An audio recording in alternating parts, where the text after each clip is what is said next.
दर्शकों, अब समय हो चुका है कार्यक्रम को आगे बढ़ाने का और हम चलते हैं अपने आज के मुद्दे पर।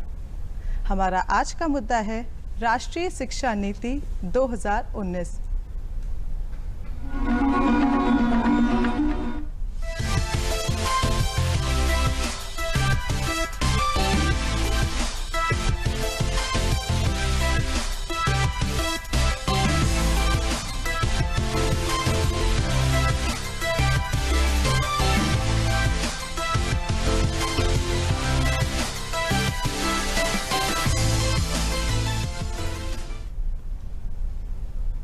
शिक्षा का अर्थ है ज्ञान।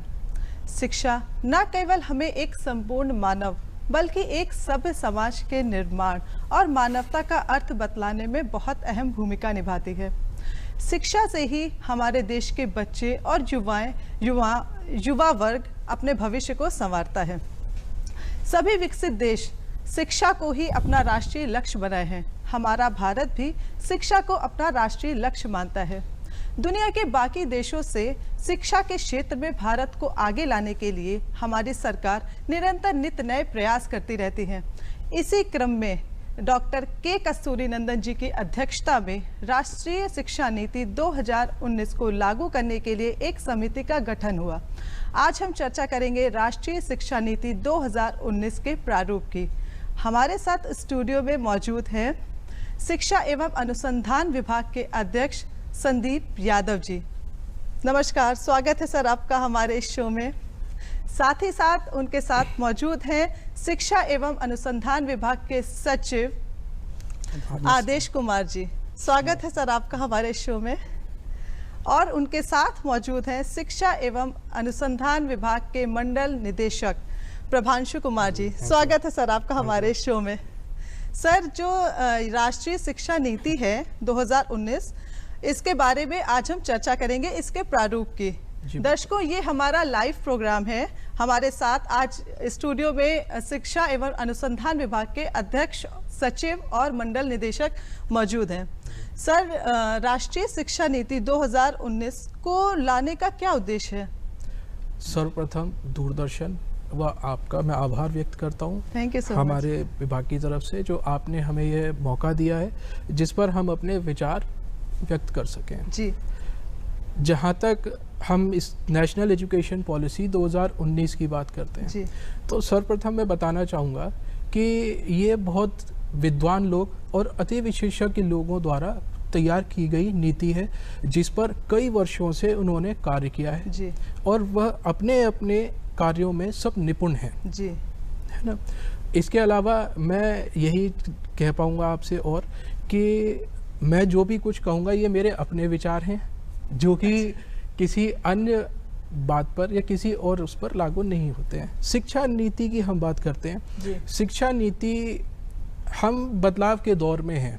हम लोग जिस आज आधुनिक युग में हैं, इस युग में हर चीज़ बहुत तेज़ी से बदल रही है जी। तो शिक्षा क्यों नहीं, शिक्षा को भी बदलना चाहिए, तौर तरीके भी बदलना चाहिए, पाठ्यक्रम बदल रहा है। हम अक्सर करके देखते हैं हमारी किताबों में बहुत सारे पाठ बदलते हैं, पढ़ाने के तरीके भी बदले जा रहे हैं। तो शिक्षा नीति एक व्यापक रूप है जो हम पूरे देश में एक समान करके देखने का एक स्वप्न है जो कि हम जिस पर निरंतर प्रयास कर रहे हैं। शिक्षा नीति इस बात पर ज़्यादा लागू देती है, ज़्यादा प्रयास किया जाता है इस पर कि हमारे जो प्री स्टेज में बच्चे हैं जो कि 3 साल से ऊपर जो विद्यालय में आ रहे हैं जी, उनको किस तरह से आज की डेट में इस तरह से ट्रेन किया जाए कि भविष्य में चल के जो आर्टिफिशियल इंटेलिजेंस की तरफ हमारी दुनिया जा रही है जी, उसके समकक्ष लाके हम उनको खड़ा कर सकें। जी सर, ये शिक्षा नीति जो अर्ली चाइल्डहुड केयर है, इसको क्या सुझाव देती है?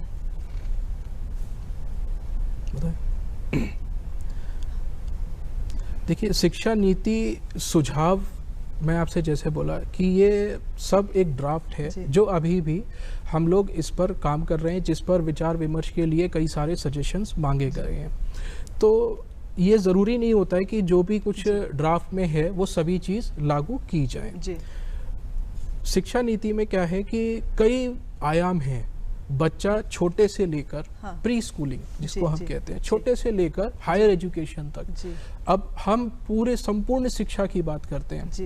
RTE की अगर हम बात करें, राइट टू एजुकेशन है, तो राइट टू एजुकेशन में क्या है कि हम शुरुआत करते हैं कि सबके लिए शिक्षा अनिवार्य है, जिसके लिए सरकार के बहुत सारे अथक प्रयास हैं जो बहुत कामयाब भी हैं। परंतु कुछ ऐसे तथ्य भी होते हैं जो ग्राउंड लेवल पर, जिसको हम कहते हैं धरातल पर, वो चीज़ें उस तरह से नहीं आ पाती हैं जिस तरह से कि उनको होना चाहिए। तो उन जिन नीतियों पर, जिन कारणों से वो नहीं लागू हो पा रही हैं या किसी कारण से वो पीछे हैं, लैग कर रहे हैं, तो उन पर ज़्यादा फोकस करके, उनको ध्यान में रख के इस नीतियों में कई सारे बदलाव किए गए। जी सर, आदेश सर जी, अब हमारे दर्शक ये भी जानना चाहते हैं कि जो शिक्षा का अधिकार अधिनियम 2009 था, इसमें भी ये नीति कुछ परिवर्तन लाने की बात कर रही है, कुछ चेंजेस लाने की बात कर रही है, तो ये बदलाव किस प्रकार के होंगे और इनका क्या प्रभाव पड़ेगा?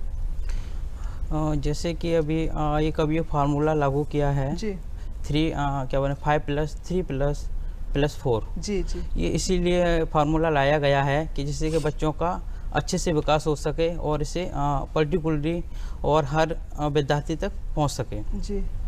तो सरकार ने इसमें क्या बोलते हैं, ये नर्सरी से कक्षा 12वीं तक की पढ़ाई के लिए इस फार्मूले को तैयार किया गया जी। इसका यही उद्देश्य है कि इसको 4 चरणों में बांटा गया है। पहला चरण है पहला चरण जो है वो 3 वर्ष से 5 वर्ष के बच्चों के लिए, 3 से 5 वर्ष स्टेज है, 8 वर्ष के बच्चों के लिए है, इस तरीके से 4 बच्चों के लिए है। इसे प्री फाउंडेशनल स्टेज कहा गया।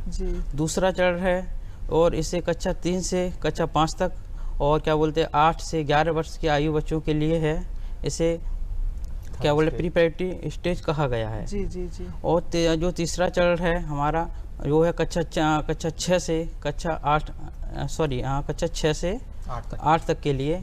इसे मिडिल इसमें 11 से 14 वर्ष के बच्चों के लिए है और इसे मिडिल क्लास कहा गया। और हमारा चौथा चरण है 9 से कक्षा 12 के लिए, इसे है 14 से 18 वर्ष आयु के लिए है इसे, और इसे सेकेंडरी एजुकेशन कहा गया है जी। शिक्षा के अधिकार में 2-3 चीज़ें और भी ऐड हुई हैं सर की बात को मैं उसी में जोड़ना चाहूँगा जैसे कि जो हमारे बच्चे अभी तक स्कूल जाते थे उनको रटने रटाने की परंपरा चली आ रही थी, वो इस नीति के माध्यम से अब हटाया जाएगा। हम कुछ ऐसी चीज़ें ड्राफ्ट में दी गई हैं कि अब जैसे कि विदाउट टीचर्स के क्लास चलाई जाए, या जो बच्चे क्लास में पढ़ाई कर रहे हैं, टीचर पढ़ा रहे हैं, उनको भी ऐसा ज्ञान दिया जाएगा कि वो बच्चे खेल खेल में, जैसे मॉन्टेसरी जो था, फ्रोबेल ने शिक्षा पद्धति बनाई थी, उसको ना देखते हुए हमारी कुछ आधुनिक शिक्षा पद्धति हैं जिसमें कि बहुत सी बातें हैं, जैसे बच्चों पर बोझ बहुत ज़्यादा है, उनके अभी भी क्या है कि वो स्कूल जाते हैं फिर उनके ऊपर ट्यूशन का है, सारी चीज़ें हैं। इसको देखते हुए तमाम बदलाव की प्रक्रिया है, परिवर्तन तो हर क्षण होता है, हर स्तर पर होता है, वो बच्चों के स्तर पर क्यों ना हो, सभी पर है, वो टीचर के स्तर पे भी है, बच्चों पे भी है, अभिभावक पे भी है, हम पे भी है, पूरे शासन प्रशासन सारी व्यवस्थाओं पे। और शिक्षा के अधिकार में राइट टू एजुकेशन 2009 की जो बात अभी आपने कहा, उस बहुत अच्छे क्वेश्चन आपका है कि इसमें 2-3 चीजें सरकार की ओर से भी और जोड़ने की बात की जा रही है। अब वो आगे सीधे पता चल जाएगा 2-3 दिन में क्या रिपोर्ट आती हूँ। हाँ, हमारे दर्शकों को थोड़ा ये इलैबोरेट कर दीजिए 5+3+3+4 जी। ये मैडम ऐसा है कि अभी ड्राफ्ट में 5+3+3+4 जो बताया गया उसमें 4 चरण बांटा गया है। इसमें ये बांटा गया है कि एक जो अभिभावक है उसका बच्चा स्कूल में एडमिशन लेता है। अब तक क्या होता था कि हमारा प्राइमरी लेवल जो कि 1 to 5 माना जाता था, अब क्या है कि प्राइमरी से भी एक प्री प्राइमरी बन रहा है, उसमें 3 से 5 वर्ष के बच्चे जाएंगे, वो हमारा पहला चरण है, यानी कि जो हमारा 5+3+4 का है उसमें। फिर पहला चरण में 3 से 5 वर्ष ये बच्चे हमारे होंगे। दूसरा जो मेरा चरण है उसमें आपका 5 से लेकर 8 वर्ष के बच्चे होंगे। फिर नेक्स्ट जो थर्ड चरण मेरा है उसमें 8 से 11 वर्ष के बच्चे हैं, और जो लास्ट मेरा है उसमें हायर एजुकेशन बच्चे लिए जाएंगे। और ये नीति हमारी ये नहीं केवल एलिमेंट्री पर है, ये नीति मेरी पूरी एजुकेशन व्यवस्था पर लागू होगी और इसका परिणाम बहुत जल्दी सबको मिलेगा आने वाले समय में। Thank you so much sir. मैं अपने मित्र के साथ में थोड़ा सा और भी जोड़ना चाहूँगा। जी बताइए सर। देखिए, आज के दौर में शिक्षा हम लोग सब जगह देखते हैं, ठीक।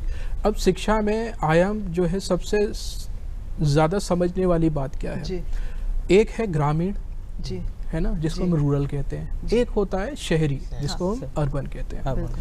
रूरल और अर्बन दोनों एजुकेशनों में बहुत बड़ा फ़र्क है जी। ठीक, जैसे हम लोग कहेंगे जनरेशन गैप जी जी, ठीक होता है, पीढ़ी दर पीढ़ी में एक गैप आता है। जैसे हम अक्सर के विचारों का नहीं, विचारों में जो भिन्नताएं होती हैं रहता है, जनरेशन गैप। हाँ, तो विचारों का जो भिन्नता होती है उसको हम लोग जनरेशन गैप कहते हैं आमतौर पर। इसी तरह से ये एक एजुकेशन गैप है जी। अब आप समझिए, आधुनिक तौर पे जो हमारे अर्बन एरियाज में जो स्कूल हैं तो वहाँ पर सारी सुविधाएं हैं जी। सुविधाओं से मतलब ये नहीं होता कि हम एसी कमरों की बात कर रहे हैं, इंफ्रास्ट्रक्चर की बात करते हैं, हम इसकी बात नहीं करते हैं। हम बात करते हैं एजुकेशन की, शिक्षा, किताब और टीचर और स्टूडेंट के बीच की जी। जो बेसिक है, रिक्वायरमेंट है, जिसकी वजह से इतना बड़ा इंफ्रास्ट्रक्चर खड़ा हुआ है। अब किताब का जो मैटर है, टीचर कन्वे कर पा रहा है स्टूडेंट्स को, स्टूडेंट्स उसको ले रहे हैं या नहीं ले रहे हैं, ये निर्भर करता है कम्युनिकेशन पे जी। बिल्कुल, है ना, शिक्षक किस तरह से उसको पढ़ा रहा है, क्या वो डिलीवर कर रहा है, क्या बच्चे ले रहे हैं, बच्चे अटेंटिव हैं या नहीं। तो यहाँ पर एक गैप आता है रूरल एरियाज में जी, ग्रामीण स्तर पे जी जी। 0 to 3 घर पर है। हाँ। मेरे ख्याल से कि माँ बाप ज़्यादा कुछ मतलब रखते नहीं है बच्चों से जी। अब आते हैं हम लोग 3 से 8 साल। अब मैं ग्रेडिंग की बात करता हूँ, जैसे कि प्री स्टेज और इसमें किया गया है एनईपी में। तो ग्रामीण स्तर पर अगर हम बात करेंगे तो नर्सरी शायद कहीं कहीं होगा हाँ, भी नहीं होगा हाँ, सीधा दाखिला होता है क्लास 1 में, है ना। तो अगर हम शहर की बात करें तो प्राथमिक 3 साल नर्सरी, यूकेजी, एलकेजी वो स्टडीज ले रहा है, उसको ज्ञान मिल रहा है, प्रॉपर डिलीवर हो रहा है, उसको एजुकेशन मिल रही है उसको। लेकिन गांव में ऐसा नहीं है हाँ, ऐसा है ना। शायद ही कहीं ऐसे गांव में कुछ स्कूल्स होंगे जो प्राइवेट स्कूल्स हैं जो कि ऑपरेट कर रहे हैं। अगर हम सरकार की बात करते हैं तो मुफ्त शिक्षा है, प्राइमरी है, सेकेंडरी है, हायर सेकेंडरी है। अब अगर हम इनकी बात करते हैं तो प्राइमरी में क्या है, बच्चा आया, पढ़ रहा है, अब उसके ऊपर कोर्स वही है, दबाव बहुत ज़्यादा हो गया उस पर हमारे अध्यापक गण। तो कितना ये सहमत करते हैं सब लोग, इस सब की अपनी अपनी राय है। मैं अपनी राय से जो मैं बता रहा हूँ आपको कि जैसा कि फील्ड में हम देखते हैं टीचर्स बहुत ज़्यादा इंटरेस्ट नहीं लेते हैं। उसकी कई वजह भी हैं, बच्चे आते भी हैं स्कूल में और नहीं भी आते हैं, है ना। तो प्राइमरी स्कूल्स में एक धारणा हो गई है कि बच्चे को छोटे से हम लोग प्राइवेट स्कूल में पढ़ाएंगे तो अच्छा पढ़ेगा बिकॉज ऑफ इंग्लिश, कि उसे अंग्रेजी पढ़ाने को मिलेगी वहाँ पे। और वो फीस भी देते हैं आमतौर पर 100 रुपये, 150 रुपये, 200 रुपये, जो भी जैसी लोकेलिटी है, की जोग्राफिक लोकेशन है उस हिसाब से। प्राइमरी में एजुकेशन फ्री है जी, मगर छात्र संख्या अगर हम आप बात करेंगे, अटेंडेंस रजिस्टर उठा के देखें या देखें, छात्र संख्या बहुत कम है। वहीं पर छात्र संख्या प्राइवेट स्कूल्स में बहुत ज़्यादा है जी। अब उसी डेमोग्राफिक स्कूल्स की बात करता हूँ मैं, जहाँ पर बच्चे हैं जिनको सरकार तनख्वाह दे रही है, हाईली ट्रेंड है, डाइट में पढ़ा चुके हैं, उनको अच्छी सैलरी भी मिलती है। पर ऑब्जेक्शन यहाँ पर भी उठता है कि जो टीचर्स प्राइवेट स्कूल्स में पढ़ा रहे हैं उनसे आधी सैलरी में उनके बच्चे नंबर्स अच्छा स्कोर कर रहे हैं, उनको नॉलेज ज़्यादा है जी। तो बेसिकली परेशानी कहाँ से आ रही है? टीचर वही हैं, वो भी एजुकेटेड हैं, वो भी डिग्री धारक हैं, वो भी ट्रेंड हैं, उनके पास भी स्किल्स है। दोनों लोग टीचर्स हैं, एक को सैलरी अच्छी मिल रही है, सरकारी नौकरी है, एक प्राइवेट स्कूल्स में पढ़ा रहा है, जैसे भी वो अपनी नौकरी वहन कर रहा है। पर on the last moment result privates का अच्छा है अदर देन गवर्नमेंट। टीचर्स की कंप्लेंट होती है बच्चा रेगुलर क्लास नहीं आएगा तो जाहिर सी बात है वो पढ़ेगा नहीं हाँ। है ना। दूसरा ये होता है कि माता पिता ज़्यादा इंटरेस्ट लेते नहीं है जी। जैसे मैंने कहा जिसको हम कहते हैं जनरेशन गैप। तो अगर हम पीढ़ी की बात करेंगे तो उस ज़माने में शायद एजुकेशन का इतना अच्छा स्कोप नहीं रहा होगा, तो वो पढ़ाई का महत्व नहीं इतना समझते। ग्रामीण परिवेश में क्या है कि खेती में बच्चे हाथ बटाते हैं जी, परिवार के कार्यों में हाथ बटाते हैं जी। तो माँ बाप उनका स्कूल स्किप कर देते हैं जी, है ना, कि गेहूं हो रहा है या फिर धान हो रही है, बच्चे हेल्प कर रहे हैं। जी, कभी बीमार पड़ गए, कभी कहीं चले गए, और ज़्यादातर टाइम छुट्टियों में चला जाता है। 220 दिन का हमारा स्कूल का शेड्यूल है ना, 365 में से। तो we are not going for all the year, 2 महीने की छुट्टी भी है उसमें, तो टीचर्स पूरा रेस्ट करते हैं उस दौरान में है ना। तो उसमें भी कुछ सोचना चाहिए कि हम 220 में पूरा करिकुलम किस तरह से हम डिसाइड करें या फ्रेम करें जो बच्चा ज़्यादा से ज़्यादा उसको ले सके। तो शायद इसी को देखते हुए उन्होंने ये ग्रेडिंग की सिस्टमेटिक प्रक्रिया की होगी कि हम सारे कोर्स को ऐसा करते हैं, एक तरफ कर देते हैं कि ग्रेड 1 और 2 को इकट्ठा कर लेते हैं, प्रिपरेटरी स्टेज है, फिर उसके बाद में हम लोग बात करते हैं मिडिल स्टेज की, फिर हायर सेकेंडरी की। तो may be in concern of that कि ये बहुत अच्छी एक हो सकता है कि ये प्रक्रिया हो, क्योंकि अब जब लागू होगी तब हम उसको मेरिट्स एंड डीमेरिट्स की बात कर सकते हैं। बिल्कुल सर, बहुत अच्छी जानकारी आपने हमारे दर्शकों को दी। दर्शकों, जैसा कि आप जानते हैं कि हम हमारे प्रोग्राम में आपकी मुलाकात उन चंद खास हस्तियों से करवाते हैं जिन्होंने अपने विशेष कार्यों से समाज में एक विशिष्ट स्थान प्राप्त किया है। तो चलते हैं उन्हीं से मुलाकात करने, एक ऐसी हस्ती से जिन्होंने कुछ अपना विशेष योगदान दिया है हमारे समाज में। आइए देखते हैं, हम हैं कुछ खास।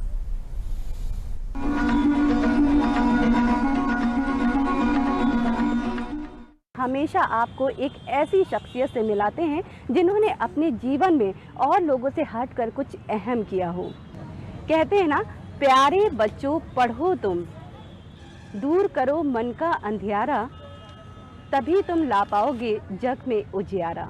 दोस्तों, बच्चों के जीवन को, उसके भविष्य को, उनके भविष्य को उज्जवल बनाने में सबसे बड़ा जो हाथ होता है वो गुरु का होता है। हमारे साथ सिद्धार्थ जी हैं जिन्होंने बच्चों की शिक्षा को लेकर के बहुत ही अहम कार्य किए हैं। आइए हम चलते हैं और उनसे बातचीत करते हैं कि वो किस तरह से बच्चों को पढ़ाने में अपना योगदान दे रहे हैं और उनके सपनों को एक नई उड़ान देने में मदद कर रहे हैं।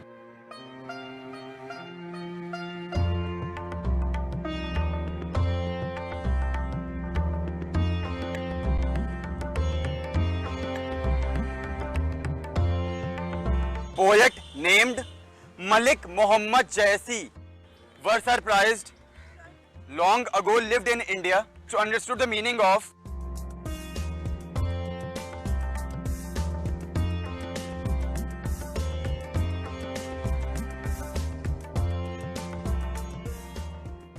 the potter makes pot of all the shapes. The potter makes pot of all the shapes. Sir, आपका हमारे सेगमेंट में बहुत बहुत स्वागत है। और सर, जैसे कि आप इतना नेक काम कर रहे हैं बच्चों को पढ़ाने को लेकर के कि ताकि बच्चों को एक नई उड़ान मिल सके उनके सपनों को, तो इतने अच्छे कार्य के लिए हम आपको पहले तो बहुत ही शुक्रिया करना चाहेंगे।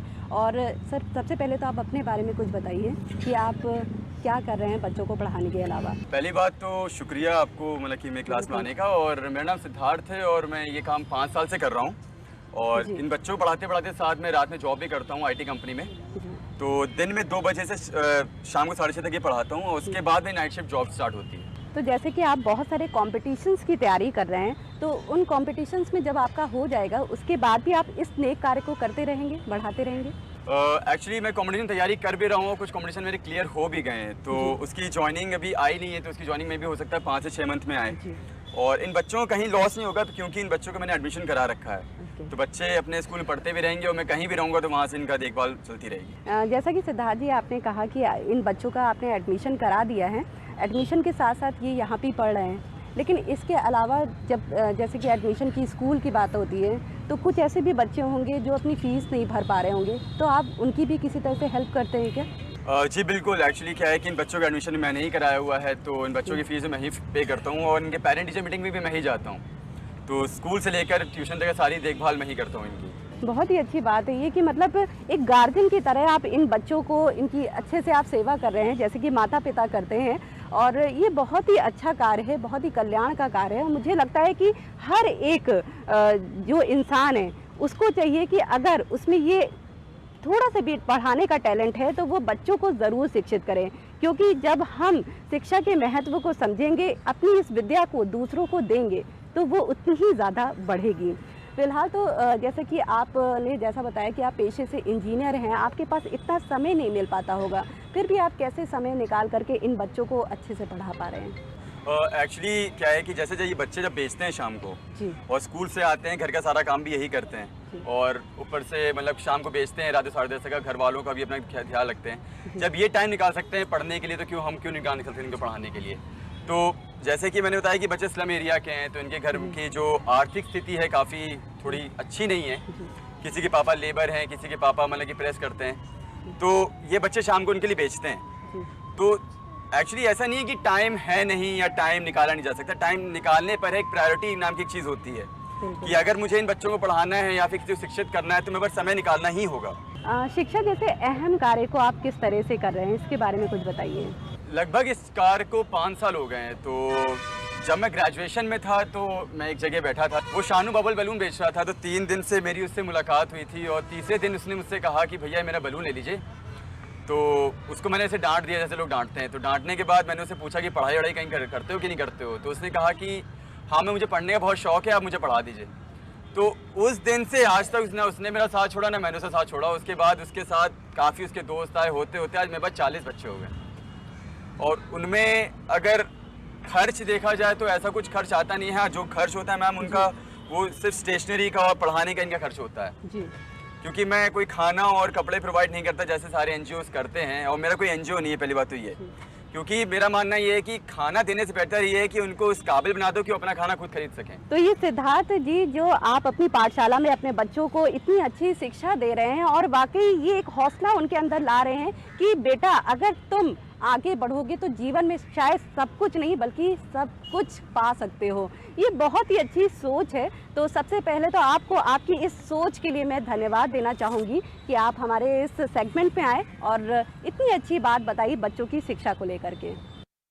तो अभी हमने सिद्धार्थ जी से उनकी पाठशाला में बात करी कि किस तरह से वो बच्चों की पढ़ाई के लिए इतना अहम किरदार निभा रहे हैं। तो आज हमारे साथ उन्हीं की पाठशाला में कुछ बच्चे हैं जिनसे हम बातचीत करेंगे कि वो किस तरह से उनको इस पाठशाला में अच्छा लग रहा है और वो किस तरह से आगे बढ़ने की एक जो प्रेरणा है उनको सिद्धार्थ जी से मिल रही है। अमन बेटा, आप इस कक्षा में पढ़ रहे हो तो आपको कैसा लग रहा है?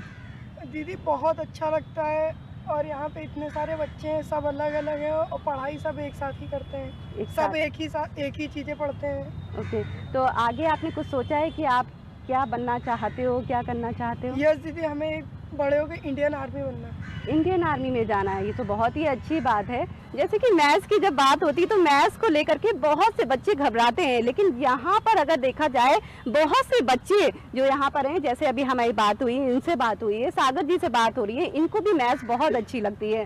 तो आप कुछ बताना चाहते हैं कि आप मैथ्स में आप इन्होंने जो बॉडमास का रूल बताया है आप बताना चाहेंगे इसको? बताइए, ज़रूर बताइए। B for bracket, O for of, D for divide, M for multiply, A for add, S for subtraction. Okay, क्या इसके अलावा आपको टेबल और ये सारी चीज़ें भी आती हैं? एलसीएम इससे भी आता है। अच्छा, आपको एलसीएम भी आता है? ओहो, तो हमारे बच्चों को मतलब देखिए आप किस तरह से ये बच्चे यहाँ पर पेड़ की छांव के नीचे बैठ के पढ़ रहे हैं। उनको गर्मी का भी एहसास नहीं है। क्यों? क्योंकि उनको अपने जीवन में आगे बढ़ना है। कुछ हिंदी में कोई ऐसी कविता जो आप सुनाना चाहेंगे? सुनाइए। वाह देखो माँ, आज खिलौने वाला फिर से आया है, कई तरह के सुंदर सुंदर नए खिलौने लाया है। हरा हरा तोता पिंजरे में, गेंद एक पैसे वाली, छोटी सी है मोटर गाड़ी सर से चलने वाली, सीटी भी है कई तरह के सुंदर खेल, चाबी भर देने से बकबक करते चलने वाली रेल, गुड़िया भी है बहुत वाली सी, पहने कानों में वाली, छोटा सा टी शर्ट है, छोटे छोटे हैं लोटा थाली, छोटे छोटे धनुष बाण हैं, छोटी छोटी तलवार, नए खिलौने ले लो भैया, जोर जोर का रपकार। माय नेम इज अभिषेक मर्रा। अभिषेक, आप कुछ सुनाना चाहते हैं? यस। क्या सुनाना चाहते हैं? पोयम सुनाना चाहते हैं? जल्दी से सुना दी। आज उठा मैं सबसे पहले आज सुनूंगा चिड़िया के डोलने पर पड़ाकर, चहक चहक कर उड़ना पर देखूं पूरब में पहले, बादल पीले लाल से, आज उठा सबसे पहले।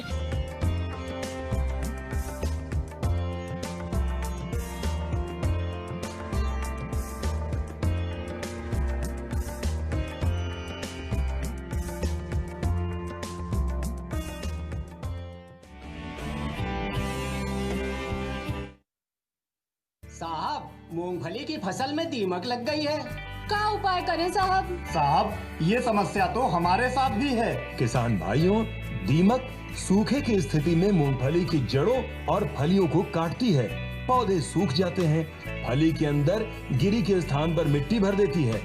उपचार के लिए क्लोरोपाइरीफॉस या क्यूनालफॉस रसायन की 4 लीटर की मात्रा को सिंचाई जल के साथ प्रति हेक्टेयर की दर से खड़ी फसल में प्रयोग करें। जी साहब।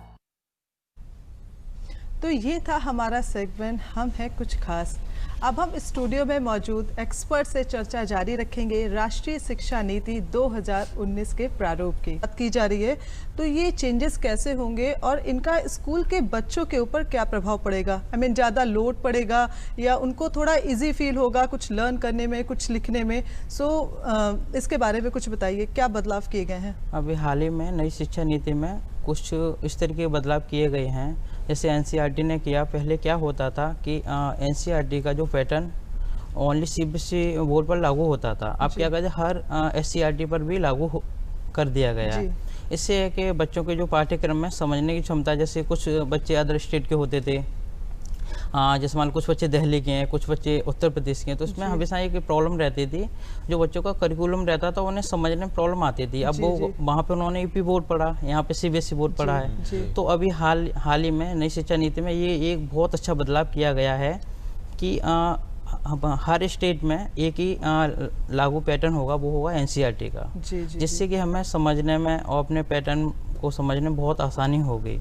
और उसके साथ जो बच्चों को रटने की जो प्रक्रिया थी उसे भी समाप्त कर दिया गया है नई शिक्षा नीति के तहत। बच्चों को जिस तरह से रोचक पढ़ाई कराई जाए उस पर ध्यान दिया गया है। और उससे हमारे जो अभिभावक शिक्षक हैं उनको भी ऐसा ट्रेनिंग दी जानी चाहिए, या ऐसी ट्रेनिंग जैसे कि आज हम देखें जो केंद्रीय विद्यालय टीचर होते हैं उनमें भी वही योग्यता होती है जो योग्यता हमारे टीचर्स में होती है। बट क्या है कि हमारे जो टीचर्स हैं उनमें सब कुछ होते हुए भी वो जब जाते हैं पढ़ाने तो वो उनका जो रिजल्ट है बच्चों पर, वो जब रिजल्ट आता है, जैसा भी हमारे सर ने कहा कि हमारे जो रिजल्ट हैं वो थोड़ा सा, तो उसमें ये चीज़ है कि बच्चों का जो पाठ्यक्रम है उसके प्रति रुझान नहीं है। और रुझान इसलिए नहीं है क्योंकि वही ट्रेडिशन जो चली आ रही है। और हम उस नई शिक्षा नीति में ऐसी चीजें चेंजेस की जा रही है जिससे बच्चों में रुझान पड़े और टीचर्स को भी पढ़ाने में अच्छा लगे।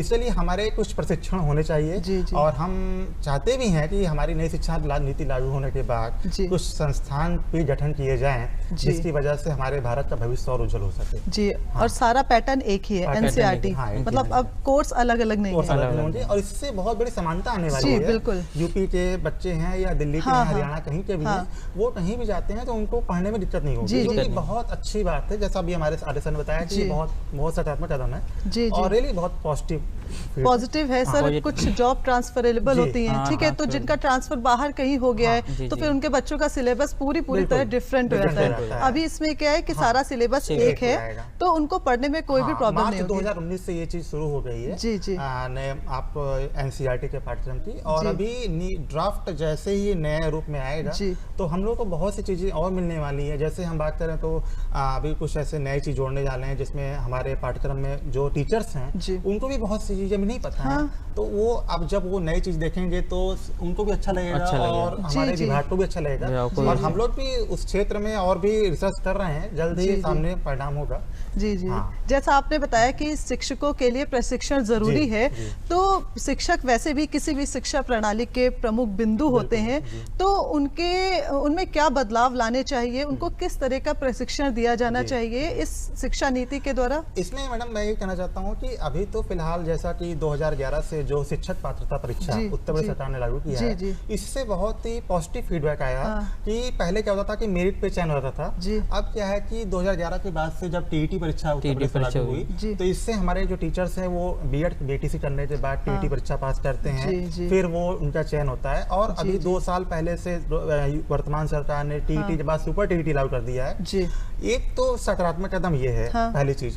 दूसरा, जैसा आपने भी बोला कि ऐसा क्या होना चाहिए चाहिए जैसा कि तो हमारा कहने का सेंस ये है कि जो हमारे शिक्षक जो पढ़ाने जा रहे हैं, जैसा कि फिर वही बात आ रही है कि हमारे जो अन्य विद्यालय हैं, CBSE बोर्ड से विद्यालय हैं, हमें थोड़ा सा उनसे गाइडलाइन लेनी चाहिए। हमारे केंद्रीय विद्यालय के टीचर्स जो हैं या नवोदय टीचर्स जो हैं, उनको भी वही सेम चीजें हैं, उनके पास वही, लेकिन उनकी पढ़ाने की शैली बहुत अच्छी है। हम ये कहना चाहते हैं कि उनकी जो चीजें हैं हम उनको नकल नहीं कर रहे हैं, बस थोड़ा सा उनका जो चीजें हैं वो हम अपने आप भी अगर फॉलो करें तो हमारे टीचर्स में भी नयापन आएगा। और मैं आपको ये बता दूं कि नई शिक्षा नीति आने के बाद भारत का एक नया स्वरूप बदलने वाला है, वो हर स्तर पर। और वो शायद इस चर्चा में बताना बहुत मुश्किल है, थोड़ी सी चर्चा में फिर भी ये है कि बहुत ही अच्छा कदम है, इस पे कोई कहने की बात नहीं है। हो सकता है मैम इस पे गवर्नमेंट एक कदम और उठा रही है, जो केंद्रीय विद्यालय संगठन है, तो मैम उसका पैटर्न अपनाया जाएगा। आपने देखा उसे अदर कंट्री में भी वो बहुत ज़्यादा प्राथमिकता मतलब दी जा रही है, क्योंकि हमारा जो केंद्रीय विद्यालय संस्थान है वो बहुत मतलब इतना उसका बजट बहुत ज़्यादा अच्छा है। तो हो सकता है उस नीति के तहत यहाँ पर यदि लागू हो रहा है तो मैम हमारी जो स्कूल की स्थितियाँ हैं वो बिल्कुल ठीक हो जाएंगी एजुकेशन। इसी में मैं दो बात और जोड़ना चाहता हूँ, जैसे कि अभी हमारे उत्तर प्रदेश सरकार में देखें या अन्य सरकारों में देखें तो बहुत सी चीज़ों पर पाठ्यक्रम तो हर जगह वही है, पर कुछ चीज़ें अभी कहीं ना कहीं छूट जाती हैं। और नई शिक्षा नीति में बहुत सी चीज़ें ड्राफ्टिंग में हैं, बट कुछ चीज़ें अभी नहीं हो पाता, उस पर भी ध्यान दिया जा रहा है। जैसे कि हरियाणा सरकार हम बात करें तो हरियाणा सरकार देश का ऐसा पहला राज्य बना है जिसने अपनी पाठ्यक्रम में गीता को महत्व दिया। ये बहुत बड़ा पॉजिटिव कदम है। और मेरा तो मैंने उसको जब देखा तो मुझे लगा कि ये बहुत ही पॉजिटिव चीज है। अन्य राज्य सरकारों को भी इस चीज को, क्योंकि गीता हमारा राष्ट्रीय ग्रंथ है। बिल्कुल। और मैं समझता हूँ कि हम सबका ही मानना है कि गीता को प्राथमिकता देते हुए सभी राज्य सरकारों को अपने पाठ्यक्रम में शामिल करना चाहिए, और जो कि ड्राफ्ट में है भी ये चीज। और मुझे उम्मीद है इस चीज को जरूर फॉलो किया जाएगा। जी, अपनी संस्कृति से जोड़ना, संस्कृति से जोड़ना। इसमें एक चीज में और बेटर है, हरियाणा सरकार में मैंने देखा हुआ सर्वे में आया है, जब से गीता वहाँ पे पाठ्यक्रम में नैतिक शिक्षा के लिए लागू की गई है तो महिलाओं की बहुत ज्यादा रेस्पेक्ट करना वो सीख गए हैं। और इसमें मैम बहुत सारे ऐसे कुछ बदलाव आए हैं जो कि मैम हर गवर्नमेंट और हर स्टेट गवर्नमेंट को नैतिक शिक्षा में अपने गीता को ग्रंथ को लागू करना चाहिए। तो कहीं ना कहीं ये नीति महिला सशक्तिकरण को भी बढ़ावा देती है ना, उनके रिस्पेक्ट के लिए। देखिए अभी महिलाओं की बात आई तो जैसे कि कस्तूरबा गांधी विद्यालय जो चल रहा है, तो कस्तूरबा गांधी विद्यालय अब तक कक्षा 8 तक के लिए थे। नई शिक्षा नीति के तहत अब इनको कक्षा 12 तक कर दिया गया। ये एक नया चीज जोड़ा गया है। और उसमें क्या किया गया है कि जो हमारे जितने भी जिलों में इस विद्यालय चल रहे हैं उसमें एक चीज और जोड़ा गया है कि जो हमारे वहाँ पे छात्राएं जो है मैम हॉस्टल सुविधा ताकि उनको बाहर ना जाना पड़े, दिक्कत ना हो। तो ये महिलाओं की सुरक्षा के लिए बहुत अच्छा कदम है। और वर्तमान में हमारी जो यूपी की सरकार है, आदरणीय माननीय मुख्यमंत्री योगी जी ने जो 1090 हेल्पलाइन नंबर लागू किया है, इसके बारे में भी महिलाओं के बहुत सुरक्षा की बात अच्छी चाहिए। तो मैं समझता हूँ नई शिक्षा नीति में केवल बच्चों के लिए नहीं, महिलाओं के लिए भी, पुरुष के लिए भी, और समस्त पूरे भारतवासियों के लिए बहुत सी चीजें जोड़ी जा रही हैं, जिसमें कि मैं बहुत अच्छा कदम है। इसमें मैम ये 8th से लेकर 12th तक भी कर दी गई कस्तूरबा गांधी योजना है। तो मैम अब वो जो समस्या पहले जो आती थी पढ़ने के लिए से अदर जगह बालिकाओं को जाना पड़ता था, अब वो समस्या नहीं रही है। वो आसानी से अपनी एक जगह से एजुकेशन पूरी कंप्लीट कर सकती हैं, जिससे कि उन्हें आगे अपनी एजुकेशन में रुकावट भी नहीं आएगी आगे के लिए। जी सर, स्कूल्स बहुत बढ़ रहे हैं, स्कूलों की संख्या बहुत ज़्यादा बढ़ रही है, तो उसमें जो हमारी शिक्षा की गुणवत्ता है उस पर खासा प्रभाव पड़ा है। तो उसके लिए नीति क्या कदम लेना चाहेंगे सर, अपने कुछ विचार? देखिए ऐसा है कि निश्चित तौर से जैसा आपने प्रश्न भी किया कि स्कूलों संख्या बढ़ी है। हाँ ये बात सही है कि इधर 2 साल का जो रिपोर्ट आई उसमें सभी सर ने भी बोला कि संख्या बहुत बड़ी है और बच्चों की संख्या बड़ी है, ऐसा नहीं है। जो अभी आप उठाई रजिस्टर तो इस बार क्या है कि जहाँ पहले 30:1 का था वहाँ पे 50:1 हो गया। इससे एक प्रभाव पड़ा। प्रभाव से बहुत से पढ़े हैं, बट एक प्रभाव ये पड़ा जैसे कि एक क्लास में 30 बच्चे हैं, उन पे एक टीचर का नियम है। अब क्या है कि मान लीजिए हमारे क्लास में 50 बच्चे हो गए, तो तब भी वही टीचर डील कर रहा है। तो उसमें क्या हो रहा है कि हमारे 50 बच्चे जो बैठे हैं उन पर टीचर की पूरी नजर नहीं जा पा रही है। और उसमें क्या हो रहा है कि टीचर मान लीजिए ब्लैक बोर्ड पर पढ़ा रहा है, बच्चे बैठे हैं, तो एक टीचर 50 बच्चों डील करना एक तरीके से थोड़ा सा उनके टफ हो जाता है। और इसको देखते हुए क्या है कि विद्यालय जो बढ़ाया जाए तो उसमें हमारा यही सुझाव है कि टीचर को भी संख्या बढ़ाई जाए। और टीचर हमारे पास बहुत से अच्छे टीचर हैं जो कि BEd हैं, BTC हैं, उनको भी शामिल किया जाए। टीईटी परीक्षा के माध्यम से, तो सकारात्मक कदम होगा और इसके लिए इस पर काम किया जाए। जी जी। इस प्रणाली में मैं एक चीज़ और जोड़ना चाहूँगा, शायद मेरे मित्र भूल गए हैं। इसमें मैम अभी सरकार ने डाटा कलेक्शन किया था जिसको हम यूडाइस कहते हैं जी। ये यूडाइस जो है unified district information of school education है जी। इसमें क्या है कि हर जिले वाइज है ना, हर ब्लॉक स्तर पर जितने भी स्कूल्स हैं all over India national level पे हमारे, उनका डाटा एकत्र किया गया था। तो उस वेबसाइट पे दी गई जानकारी के हिसाब से अर्बन क्षेत्रों में 2.5 लाख स्कूल है, 2.5 लाख ज़्यादा होंगे, विद्यालय भी ज़्यादा होंगे। तो यहाँ पर हम गुणवत्ता की बात करते हैं जी।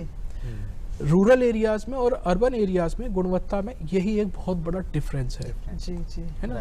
क्योंकि जैसे कि मैंने पहले भी कहा, एक जनरेशन गैप, एक एजुकेशन गैप है हमारी पुरानी पीढ़ी में और जो अब जो पीढ़ी पढ़ने आ रही है उसमें। क्योंकि ग्रामीण परिवेश में शायद उस समय में शिक्षा का इतना वो नहीं था, तो पढ़े लिखे भी नहीं है लोग, तो इस वजह से शायद वो शिक्षा का महत्व नहीं समझते। पर वहीं 6 घंटे की क्लास में एक स्कूल में औसतन 6 घंटे का हम मान लेते हैं अगर शिक्षा हो रही है, शिक्षा ग्रहण की जा रही है, और उसमें अन्य वो भी हैं, हम आपको कहेंगे विषय, कई विषय है उसमें जी जी। अगर शिक्षक पढ़ाता है, बच्चा घर जाके उसको रिवाइज नहीं करता है तो वो भूल जाएगा, बहुत लोड हो जाता है ना, सारे सब्जेक्ट्स हैं उसी, तो अगर डेली रिवाइज नहीं हुआ तो ऑब्वियसली भूल जाना तो होगा। जी जी जी जी। तो अगर हम रिवाइज नहीं करेंगे तो हम भूल रहे हैं। वहीं पर गार्जियंस का रोल होता है जी। अगर गार्जियंस बच्चों को फोर्स नहीं करेंगे, देखिए बच्चे चंचल होते हैं, अपने आप से नहीं पढ़ते हैं, थोड़ा सा उनको ध्यान देना पड़ता है, बताना पड़ता है, डांटना भी पड़ता है, कई बार हमें और कड़क होना पड़ता है। तो अगर हम बच्चों के साथ में थोड़ा सा अगर समय देंगे, एटलीस्ट हम अगर उन्हें पढ़ा नहीं सकते तो हम उनको पढ़ने के लिए मोटिवेट कर सकते हैं, या हम उनको कह सकते हैं कि जो पढ़ के आए हो आप उसको पढ़ें, रिवाइज कर लो एक बार जी। अब शिक्षक यहाँ भी मजबूर हो जाता है कि अगर वो आज पढ़ के जिसको भेजा है, जो पढ़ा के उन्होंने भेजा है, अगर कल को वो उसके आगे का ही पढ़ाएंगे, जाहिर सी बात है वो वही चैप्टर रिवाइज तो करेगा। अगर एक चैप्टर को वो 2 या 3 पीरियड्स में बांट रहे हैं और अगर प्रमुखतः 1 या 2 प्रश्न जो पढ़ाए गए हैं अगर वो नहीं याद कर रहा है तो उसको आगे का नहीं समझ, बिकॉज़ बेसिक नॉलेज कुछ रहेगी नहीं जी जी। अब इसी तरह से हम इस पीरियड्स के टाइम को अगर हम बात करेंगे क्लास वाइज जी, ठीक है, अब थोड़ा सा और ऊपर आते हैं क्लास वाइज। क्लास वाइज में क्या होता है, क्लास फर्स्ट से आया, सेकंड क्लास पे प्रमोट हुआ, थर्ड पे प्रमोट हुआ, अब राइट टू एजुकेशन है उसको 8 तक तो जाना ही है, अब वो फेल तो होने से रहा, बिल्कुल है ना। तो वो पढ़े ना पढ़े शिक्षक की मजबूरी है। तो कई बार ऐसे बच्चे भी 8th तक पहुंच जाते हैं जो प्रॉपरली अपना नाम भी नहीं लिख पाते हैं। देखिए ये एक बहुत कॉमन प्रॉब्लम है, इसे हम नदारत नहीं कर सकते, हम इससे मुकर नहीं सकते। अब न्यू एजुकेशन पॉलिसी में क्या हुआ कि इसमें करिकुलम की बात कर रहे थे हम अभी, तो करिकुलम जो आया वो ग्रेड्स के हिसाब से डिस्ट्रीब्यूट किया गया जी, है ना। अब इसमें क्या है, जो हम आज की शिक्षा की बात कर रहे हैं, इसमें योगा, म्यूजिक, क्राफ्ट्स, हम अगर इनकी बात करते हैं तो ये उनकी रुचि के विषय है जिस पर हम आज के टाइम में कोई ध्यान नहीं देते। बिल्कुल जी। कला एक विषय है लेकिन वो ऊंची क्लास में आके आता है, प्राइमरी लेवल पर कोई नहीं है। लेकिन सबसे बड़ी बात है कि प्राइमरी लेवल पर बच्चे की रुचि को पढ़ाई की तरफ आकर्षित करना है।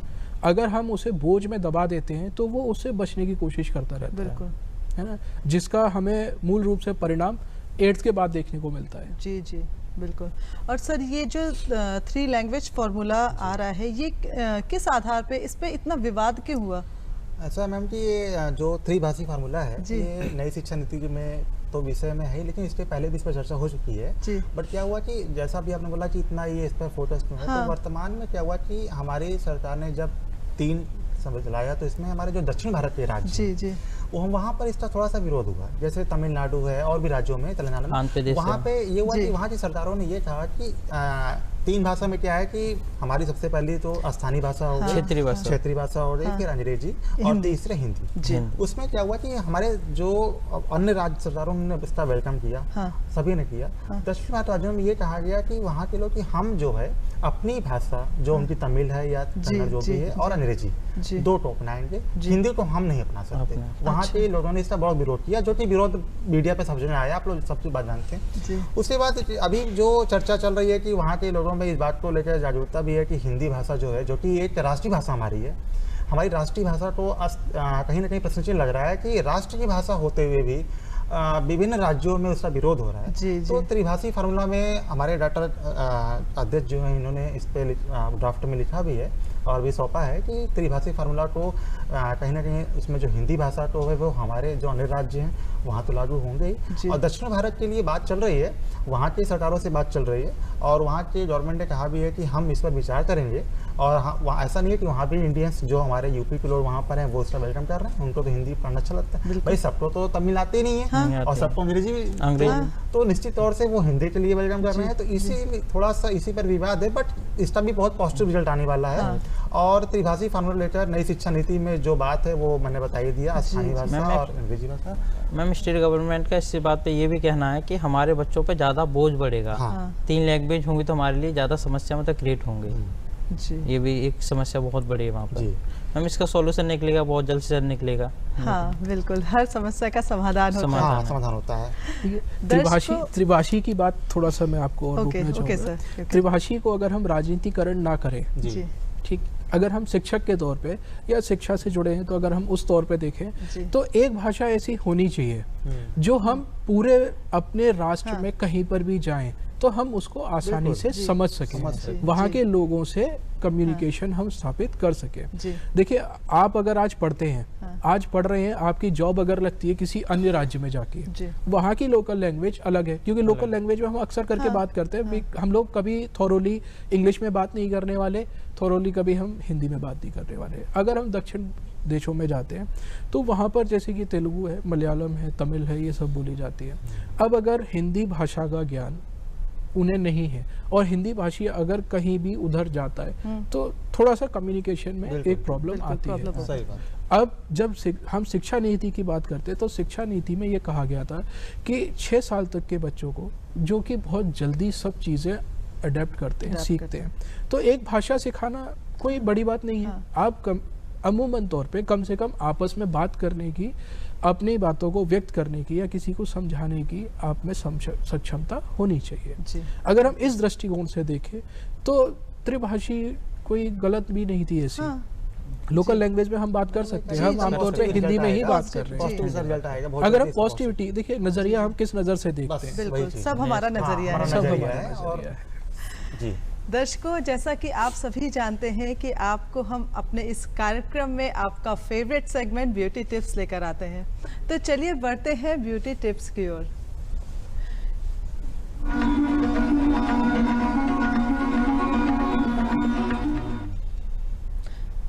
केले, संतरे का छिलका व आंवले को मिलाकर उसका पैक बना लें। इसको बालों में लगाकर 2-3 घंटे रखें। उसके बाद बाल धो लें।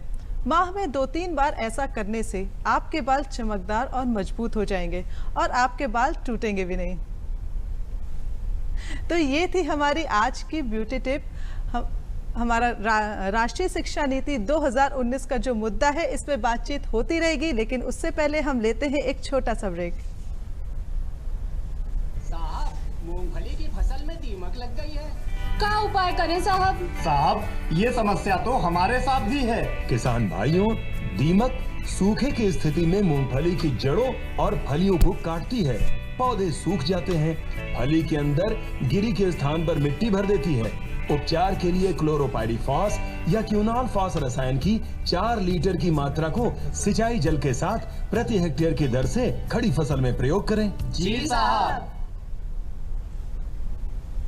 सर, राष्ट्रीय शिक्षा नीति में जो ये 3 नए उच्च संस्थान स्थापित करने की बात की जा रही है, सर संदीप सर आप बता सकते हैं कि ये संस्थान किस आधार पे हैं, इनका क्या बेसिक है? देखिए, सब अब बातें हो रही हैं गुणवत्ता के आधार पर, जी है ना जी। यूनिवर्सिटीज हमारे यहाँ पर जो ट्रेडिशनल तौर है यूनिवर्सिटीज़, उनसे संबंधित कॉलेजेस, उनसे एफिलिएशन लेते हैं, संबंध होते हैं, और उनसे नीचे आते हैं हमारे स्कूल्स जो हमारे ट्रेडिशनल तौर हैं, स्कूल, कॉलेज, यूनिवर्सिटीज़, इस तरह से। अब यूनिवर्सिटीज़ को मोड़ा जा रहा है एक पर्टिकुलर दिशा में कि आप केवल रिसर्च वर्क देखिए और एजुकेशन प्रोग्राम देखिए, है ना, सेक्शन के तरीके, उस पर ध्यान दीजिए। दूसरा आता है जो सेक्शन तरीकों पे ज़्यादा फोकस होता है और उसके अलावा थोड़ा सा रिसर्च वर्क, क्योंकि हमारे यहाँ रिसर्च वर्क आज की डेट में इतना प्रभावी नहीं है। हाँ, उस पे खर्च भी सर बहुत कम हो रहा है। तो उस पे जो इतने कम खर्च में जो हमारी राष्ट्रीय शिक्षा नीति है, क्या ये अपने उद्देश्य पूरे कर पाएगी? देखिए, खर्च की अगर हम बात करते हैं तो खर्च ऐसा, हमें कोई बहुत सारे टेक्नीशियंस नहीं चाहिए जी पढ़ाने के लिए, हमें बहुत ज़्यादा टेक्नीशियंस तो नहीं चाहिए। जी। आज के दौर में भी हमारे पास 80% स्कूल्स हैं जो शायद बिना लाइट के ही चल रहे हैं। जी बिल्कुल। तो मैं ये नहीं कहूँगा कि सारों में लाइट है, इंफ्रास्ट्रक्चर है, क्योंकि हम 80% रूरल की बात कर रहे हैं। तो रूरल में कई ऐसी जगह पर हैं, आज भी है, जहाँ पर बच्चों के लिए न LED लाइट्स हैं, न ही तो उन्हें ऑडियो विजुअल तरीके से सिखाया जाता है। आज भी वही ओल्ड जनरेशन इंडियन ट्रेडिशन है जिससे वो पढ़ रहे हैं। जी, तो सर रूरल में इसका, इस शिक्षा नीति का क्या इफेक्ट होगा? में जहाँ पे लाइट भी नहीं है, स्कूल्स बहुत ज़्यादा हैं, बच्चे नहीं जा रहे हैं, साफ सफाई नहीं है, तो ये नीति उनके लिए क्या क्या लेकर आई है जो हमारी अभी ये 2019 की नई लागू होने वाली है, उन बच्चों के लिए क्या है इसमें? देखिए, एक परिकल्पना है कि यद्यपि हम कोई काम करते हैं तो उसका रिजल्ट किस तरह से निकल के आएगा। ज़रूरी नहीं होता है कि हम जो काम करते हैं वो हमेशा उसी दिशा में जाए जैसा कि हमने उसके बारे में सोच रखा है। संभवतः ये चेंजेस होते हैं। देखिए, ये एक दूरगामी योजना है। हाँ। यहाँ पर आपने पढ़ा होगा कि इसमें 2035 तक के बारे में सोचा गया है। ये आज की बात नहीं है, ये दो विजन जो है ये हमें 2035 तक लेके जा रहा है कि 2035 तक हमें क्या अटेन करना है। तो इसके बीच में संभवतः बहुत सारे बदलाव होंगे। हाँ। एक जैसी चीज नहीं चलेगी। हाँ। आज एक नीति आई है, कल हो सकता है जरूरत के हिसाब से जो भूतल पे अगर कार्य करना है हमें तो उसके हिसाब से बदला जाए। लेकिन मूलतः जो सबसे मेन चीज है वो है क्वालिटी ऑफ एजुकेशन। बिल्कुल, अगर हमारे एजुकेटर्स अच्छे हैं, रिसर्च प्रोजेक्ट्स, रिसर्च देखिए, रिसर्च है, अगर हम इलेक्ट्रॉनिक्स की बात कर रहे हैं तो उसमें उस तरह के चाहिए। एजुकेटर्स है तो एजुकेटर्स अर्बन एरियाज में तो आप डिजिटाइजेशन बात कर सकते हैं कि आप ऑडियो विजुअल क्लास करा रहे हैं। ऑडियो विजुअल में क्या है कि अगर आपने एक टॉपिक को रिकॉर्ड कर रखा है, किसी बच्चे को नहीं समझ में आता है तो you can play it again and again जब तक उसे समझ में नहीं आता। रिपीट कर सकते हो, रिपीट कर सकते हैं। पर लाइव क्लास में क्या होता है, ऐसा नहीं होता। हाँ। क्योंकि समय निश्चित होता है। हाँ। टेस्ट भी कराने होते हैं। हाँ। शिक्षक के पास अटेंडेंस की बहुत बड़ी समस्या होती है, बच्चे आ रहे हैं या नहीं आ रहे हैं, शॉर्टेज हो रही है, या बहुत सारी सिलेबस का इशू होता है कि हमें सिलेबस इतने टाइम तक कंप्लीट खत्म करानी, गर्मी की छुट्टियां। इसमें सबसे ज्यादा जोर दिया गया है जिम्मेदारी पर। बिल्कुल, हर शिक्षक को जिम्मेदार होना चाहिए जी। अकाउंटेबिलिटी जिसकी हम बात करते हैं। अभी इसमें एक चीज और भी है, जैसे रेमेडियल क्लासेस की बात चल रही है। हाँ। तो ये भी एक नया सुझाव आया हुआ है। बिल्कुल, ये मेन अच्छी बात लगी कि जैसे जो बच्चे क्लास में हैं, सब बच्चे बराबर तो नहीं होते। तो उसमें क्या है, कुछ बच्चे मान लीजिए नहीं समझ पा रहे हैं तो दो मतलब डेली क्लास चलेगी, 80 मिनट्स का क्लास होगा वो। उसमें वो बच्चे होंगे जो कि सामान्य बच्चों से हटते रहेंगे, उस सब्जेक्ट में थोड़े कमजोर होंगे, उसमें कमजोर होंगे। उनके लिए जो हमारे टीचर्स होंगे वो विद्यालय के समय से पूर्व और विद्यालय के समय के बाद उनको एक्स्ट्रा रूप में पढ़ाएंगे। और उसमें क्या है कि ये जो विजन है इसमें वो बच्चे हैं जिनको ग्रेड D और E मिलता है। ABC की बात नहीं कर रहा हूँ, D और E के बच्चे। और इसका ये बहुत ही सकारात्मक कदम है कि पहली बार ऐसा कुछ सोचा गया है रेमेडियल क्लासेज में, और ये 80 मिनट का क्लास होगा। इसमें हमारे टीचर्स डेली पढ़ाएंगे और इसमें 3 साल के बाद उन बच्चों को जब बच्चे अपने योग्य हो जाएंगे तो उनको सामान्य वे में अपने वो हमारे क्लास में जाकर उनको जी, बिकॉज बच्चे कम हो गए, अटेंशन ज्यादा दे पाएंगे उन बच्चों के ऊपर। तो वही बात है, जैसे मैंने भी कहा था कि 30:8 और 50:8 की बात थी, तो वहाँ पे यही बात मैं जहाँ जोड़ना चाह रहा था, जैसे हमने बताया भी कि रेमेडियल क्लासेज जो मैं कहना चाह रहा हूँ, इसमें मेन हमारा मोटो यही है कि जो बच्चे हैं वो टीचर्स जो होंगे उनको 80 मिनट डेली क्लास पढ़ाएंगे, और उसमें वो बच्चे होंगे जो कि औसतन जिनका IQ लेवल कम है, और जिसमें क्या है कि बच्चों को भी अच्छे समझ में आएगा, टीचर भी अच्छा पढ़ा सकेगा। डेली उनको विद्यालय समय से पूर्व और समय के बाद उनको पढ़ाने का अवसर टीचरों को दिया जा रहा है और बच्चों को पढ़ने का अवसर दिया जा रहा है। तो हमारा ये जो शिक्षक और बच्चे का जो एक सामंजस्य है, जिसे बोलते हैं कि रिलेशनशिप, किसी भी रिश्तों में जब संबंध मौजूद होते तभी वहाँ वो चीज अच्छी होती है। और एजुकेशन तो मैं समझता हूँ कि सर बहुत ही महत्वपूर्ण कदम है। इसके लिए गवर्नमेंट ने, हमारे प्रधानमंत्री जी और क्या राष्ट्रीय शिक्षा आयोग का गठन कर रहे हैं, इसीलिए करेंगे पर्टिकुलरली एजुकेशन अच्छी हो सके और एक जगह हो सके। कि अलग अलग ज़्यादा विभाग हों तो उनमें समस्या आपस में क्रिएट होती हैं, तो वो पर्टिकुलरली कोई चीज़ें पहुंच नहीं पाती हैं। बिल्कुल। और NTA का उन्होंने गठन कर ही दिया है। सर ने बताया NTA गठन किया है, इसके अलावा कुछ और भी संस्थाएं। मैम ये बहुत बड़ी समस्या थी, ये खत्म हो गई, क्योंकि सभी एजेंसी अपना अलग अलग पेपर कराती है, स्टेट गवर्नमेंट अपना, सेंट्रल गवर्नमेंट अपना, तो बहुत सारे मतभेद रहते थे। आज वो मैम सारी समस्या खत्म हो गई है इस चीज़ को लेकर। और एक चीज़ थोड़ा सा जो मैं कहना चाहता हूँ कि हमारी जो शिक्षा व्यवस्था में सब चीज़ें सकारात्मक अब हो रही हैं, ये सुधार की ज़रूरत है। आज भी हमारे जो प्राइमरी विद्यालय हैं उसमें बच्चे आज भी वही टाट पट्टी बैठ के पढ़ते हैं जो कि आज से 20 साल पहले ही पढ़ रहे थे। जी। इतना सब कुछ बदलाव हो रहा है, चारों तरफ हम बदलाव देख रहे हैं। हमारा ये सुझाव इसमें यही है आपके माध्यम से, आपके चैनल के माध्यम से, कि जो हमारी प्राइमरी व्यवस्था है बहुत अच्छी चल रही है, पहले से बहुत सुधार हुआ है। मैं भी कहता हूँ बहुत सुधार हुआ है, और सुधार डेली हो रहा है, हर क्षण हो रहा है, और उस पर भी ध्यान दिया जाना चाहिए। और पहले से तो बहुत रिजल्ट भी अच्छा है, और आने वाले समय रिजल्ट इसका और अच्छा बताएगा, जो कि बहुत जल्दी हम लोग सबके सामने होगा। जी, thank you so much sir, आपने हमारे दर्शकों को इतनी इम्पोर्टेंट जानकारी उनके साथ शेयर की, आपका बहुत बहुत धन्यवाद। दर्शकों, उम्मीद है कि आपको भी हमारा ये प्रोग्राम बहुत पसंद आया होगा। अब समय हो चुका है आपको छोड़कर चलने का, एक प्यारे से फिल्मी गीत के साथ। हमें दीजिए इजाज़त। नमस्कार।